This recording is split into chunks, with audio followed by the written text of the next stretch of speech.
Radhe Radhe everyone, स्वागत है आपका मेरे यूट्यूब चैनल में। कैसे हैं दोस्तों, बताने के लिए कमेंट बॉक्स में राधे राधे जरूर लिखिएगा।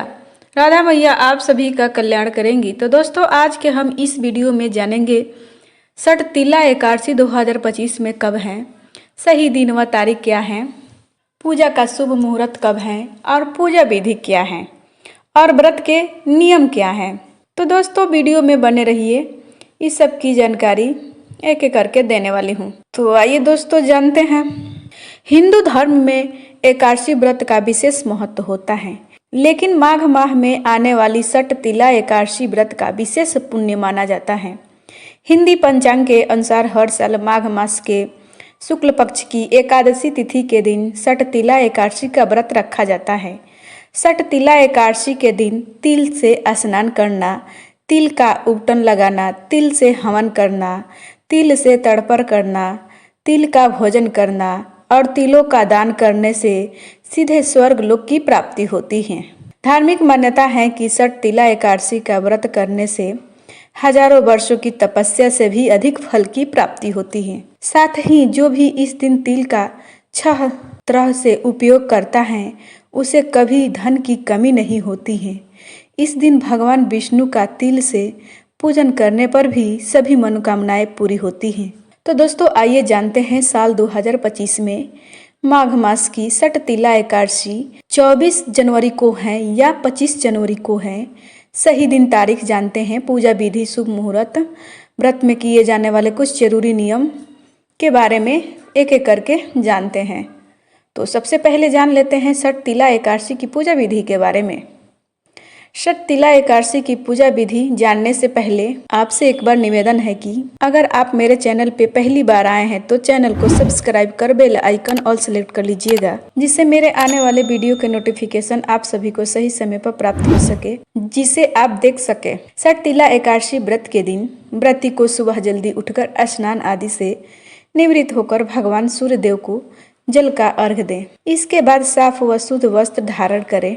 इसके बाद पूजा घर को अच्छे से साफ सफाई करके एक लकड़ी की चौकी पर लाल या पीला वस्त्र बिछाकर उस पर भगवान विष्णु और माता लक्ष्मी की मूर्ति को या फोटो स्थापित करें।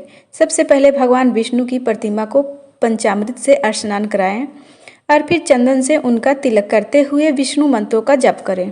इसके बाद भगवान विष्णु जी की पूजा में धूप, दीप, नैवेद्य, तुलसी का पत्ता, पीले फल, फूल व तिल आदि अर्पित करें और पूजा के अंत में एकादशी व्रत कथा का पाठ करके आरती करें। फिर द्वादशी तिथि के दिन पुनः भगवान विष्णु की पूजा कर ब्राह्मण को भोजन और क्षमता के अनुसार दान देकर व्रत का पारण करना चाहिए। अब दोस्तों, बात करती हूँ कि इस एकादशी व्रत में क्या करना चाहिए और क्या नहीं करना चाहिए। धार्मिक मान्यता के अनुसार षठ तिला एकादशी के दिन पूजा में किसी न किसी रूप में तिल का प्रयोग जरूर करना चाहिए और सात्विक भोजन करना चाहिए। लेकिन एकादशी व्रत में भूलकर भी तामसिक भोजन जैसे मांस, मछली, अंडा, लहसुन, प्याज नहीं खाना चाहिए।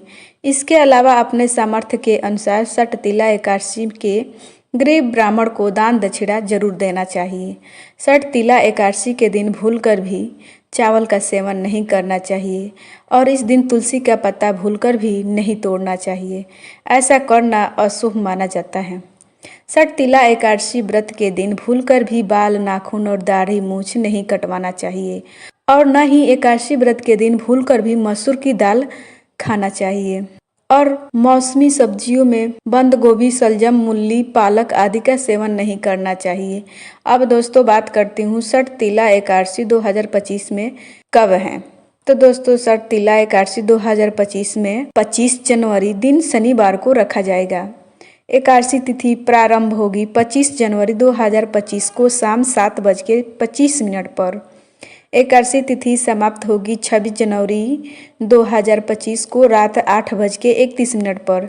इस एकादशी व्रत का पारण का शुभ मुहूर्त होगा 26 जनवरी 2025 को सुबह 7:12 से सुबह 9:21 तक रहेगा। थैंक यू, धन्यवाद। अगर जानकारी अच्छी लगी हो तो लाइक, शेयर, कमेंट जरूर कीजिएगा और सब्सक्राइब भी कर लीजिएगा।